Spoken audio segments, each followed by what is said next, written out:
Hello, world. I'm Big Tuna TV, and I'm here with some crazy idea that I came up with the other night with some crazy people who also wanted to do this thing with me. The Improv Mixtapes.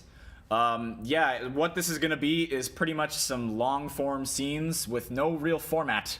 We're just going to kind of mess around and have some fun. And it's sort of going to be like a radio play with no real script. Because what I have here is these dice. They're called Rory story cubes. If anybody's ever used them, they're 9 dice with 6 sides. And on this dice, they all have images. And if anybody's into competitive improv, you know that audience suggestions are pretty much what make the scene the scene. And since we have no audience and we don't want to use a script, we're going to use these dice as our ask for or our suggestion. The premise or the goal during each scene is to use in some way, shape, or form every single image we see. So there's a couple of these images, like a lightning bolt, a magnet, a moon, some other stuff like that. So we're gonna try to incorporate the idea or maybe even the literal object or the image that's on the dice into the scene. So an example is a light bulb. We might not necessarily say, hey, a light bulb, but we might, take that idea as it's an idea, or electricity, or a lamp, things that sort of relate to the idea of a light bulb, which is electricity and so on. Anyways, enough about me. Let's talk about who are joining us today. We have Sarah and Drew. Sarah, Hi. Please feel free to say a couple words. Hi, my name's Sarah. Improv's fun. This is gonna be interesting. Mixtapes, those are cool too. Put them together. That's cool. Hey, Drew. Hi, I'm Drew. Hi, I'm Drew, and it's the middle of the day right now, so I'm at my prime. Let's do this. Oh, it's the middle of the day right now, and I want to take a nap. So You just had a nap. I took a nap upstairs.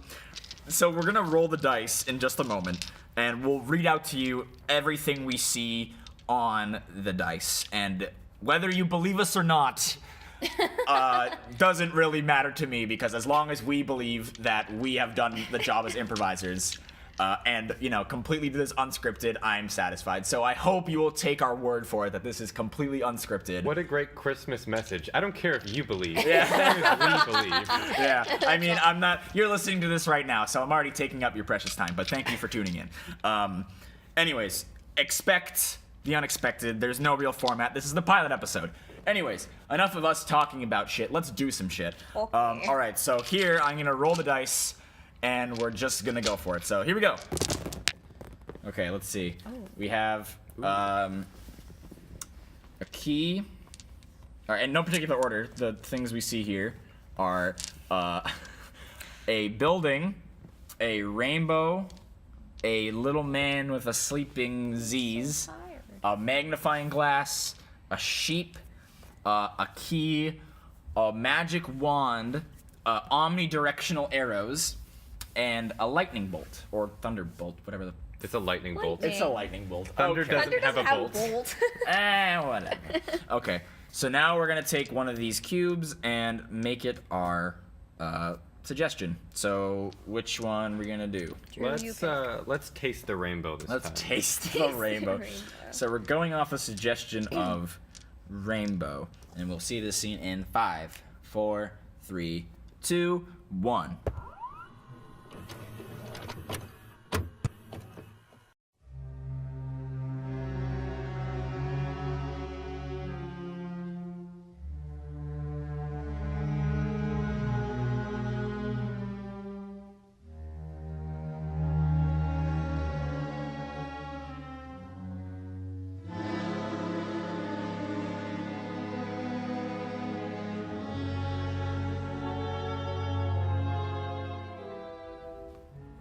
It was a beautiful, sunshiny day.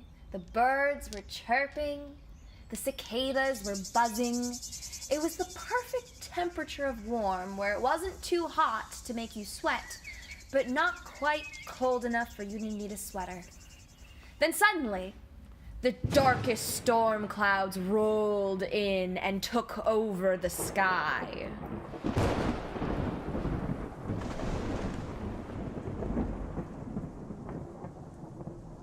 on top of this massive, giant cloud of darkness and thunder and lightning stands the cloud demon Johnson. He stands very mighty, bringing in his cloud army of thunder and lightning to destroy the land. Oh no, it's Johnson. I have come to destroy the world. Somebody please help us. Oh no. Standing just behind Johnson is his tiny 5-year-old brother, Timothy. He, unlike Johnson, wants to see the world shine and doesn't want to drown it in his anger. Yes, my little brother. When one day, when the world is destroyed, you and I shall be kings. I don't quite think that's the best idea. And if you'd like to be king, you might want to take a different route than this. I think you should have the people respect you rather than try to destroy you. You think that's a good idea, eh? Well, what has brought you to that conclusion? Well, you see, I've been doing some readings about the humans who live beneath our storm cloud. The humans who live beneath our storm cloud. Oh, I hate them ever so. That's why I'm so filled with thunder and lightning. Why do you hate them so much? Cut to this reason why Johnson hates them so fucking much. Oh, hey, I'm a human. How's it going? Oh, yeah, having a good time over here. Hello, my name is Johnson. Johnson, that's a stupid name. What? Why'd you choose that one? I was just born with that name. My father, Mr. Cloud, gave me that name. Oh, Mr. Cloud, that's much a better name. Are you Johnson Cloud? Stupid name. What a loser. Nice one, bro. And Yeah. then the bullies push over Johnson and they kick him a few times. They put bubble gum in his cloud hair. They stomp on his cloud feet. And suddenly, oh no, I'm leaking! My cloud body! Oh God, what is leaking out Got of him? him. Cut back to Johnson and his little brother. And that's why I can't stand those humans. They make me feel like a big meanie. Well, that was just 2 of them. No, that means all are assholes. Well, Timothy didn't want to accept this as fate, and so he ran to the library to get books about humans.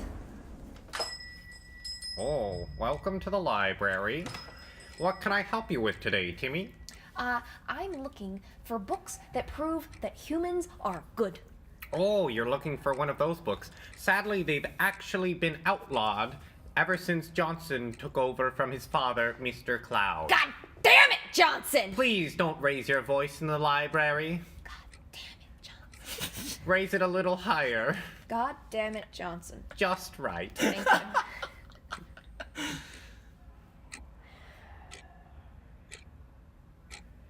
So do you have any of those books available? Oh, well, maybe I could get them for you, but you'll have to get something for me. What do you need? I demand a sacrifice. What do you want me to sacrifice? Use your imagination. You know, I hear humans have a lot of sheep. Maybe they wouldn't be so mad if you missed one. Oh, I could use a sheep. Maybe if you gave me a sheep, I could give you a book. One of the illegal books. Ooh, Timmy's inside thoughts. Perhaps if I can convince Johnson to sacrifice the sheep for me, then he will be happy because he gets to use his lightning powers, and then I don't have to actually hurt anything, and I will get the book. Cut back to outside thoughts. You have a deal. What was going on with your face there? You look like you were doing some real deep thinking. You know, sacrifice is a big deal. Fair enough. You come back with the sacrifice at midnight, and I will get you your book. Timmy runs back to Johnson on the top of his thunder cloud. And so, tell me why I should spare you? Hmm? Please, sir. Please, I want to see my family again. Oh, ready? Here's a picture. Johnson just incinerates the man standing in front of him.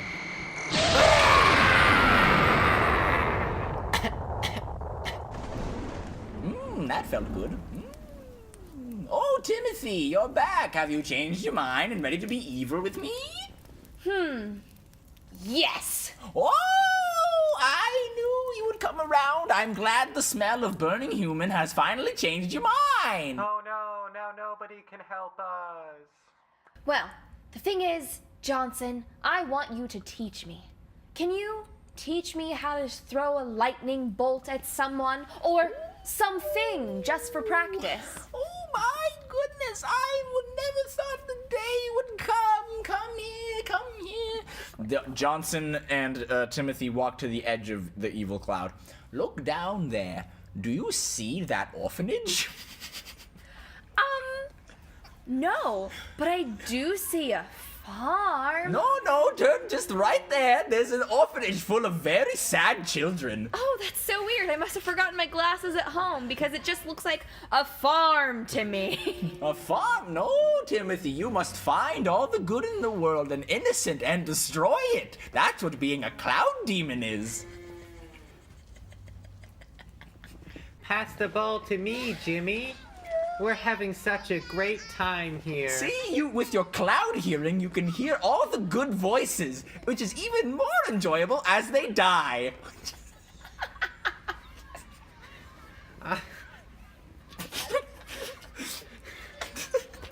Come on, Timothy, don't be shy. Here, I'll strike the first orphan. And Johnson charges up a lightning bolt, but Timothy runs and intercepts it. Oh, what? Timothy, what are you doing? You're messing with my aim. Well, I need practice, but I don't think that I can start with the truly good and innocents.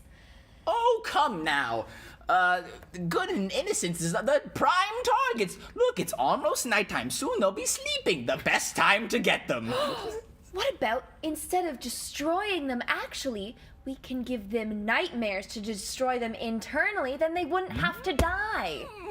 But destroying externally is way more interesting. It's just not right. So? And as soon as you can obliterate that farm full of sheep, then I can tell you why it's not right. Well, why are you trying to destroy the sheep, They make my clouds look really good. Well, then don't you want to get the sheep to make your cloud look even better? But destroying them would only make it harder for me to look better. That's why I keep them around. But if you take the sheep and put them into the cloud, then you wouldn't even have any competition, and your cloud could get bigger and heavier and fluffier. That is true. All right, take me to these. Fuck it, I'll do it. Timothy and Johnson teleport with their cloud powers to the local sheep. Yes, quite lovely fur, wool, beautiful. Okay, now look around and take your pick. Which sheep would be the best to add to your cloud collection? I'll take the black sheep because it reminds me of my soul. Very dark, and it will make my gray cloud, big dark cloud, even dark and cloudier gray.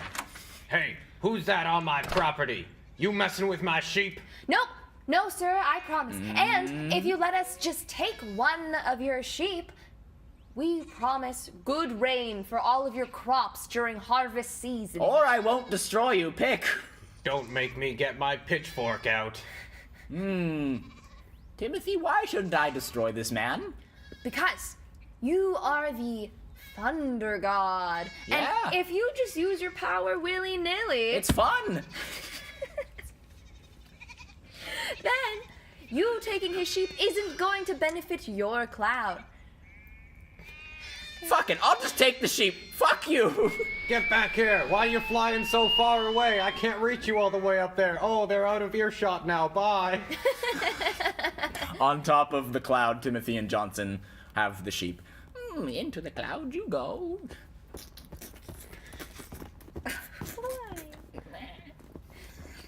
Now my cloud looks great. That was a good idea, stuffing a sheep into my cloud. Thank you. Timothy runs to the library real quick and tells the librarian about the sheep sacrifice that has happened. Because sheep sacrifices just include putting them into clouds. Excellent. Thank you very much for getting that sheep for me. Well, into the cloud anyway. Now, I will get the key to unlock the forbidden books.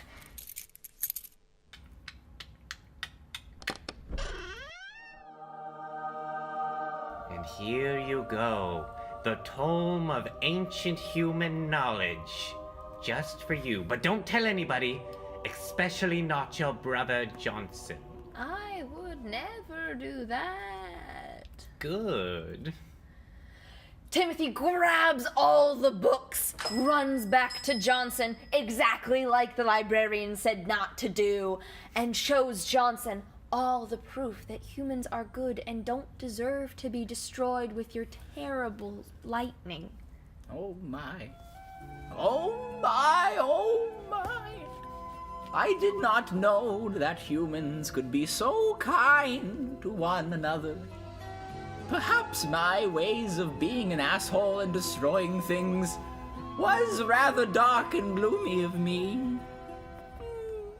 Maybe this day I shall bring joy and rain to people who need it.